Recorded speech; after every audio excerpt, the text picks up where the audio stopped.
kahalagahan ng makalangit-aw. Isang tahanan sa mundong ibabaw, sa gabay ng Diyos siyang tumatanglaw.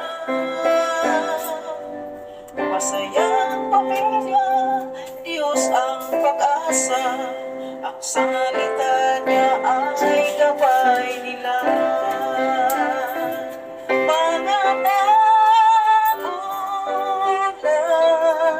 huwag ninyong kaligtaan na ituro ang salita ng Diyos sa inyong mga anak.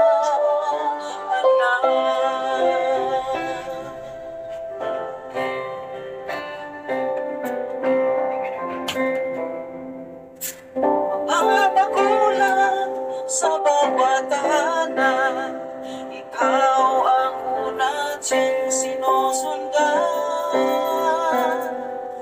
Buhay mo'y ayusin, anak ay turuan, upang huwag mawaglit sa kaligtasan.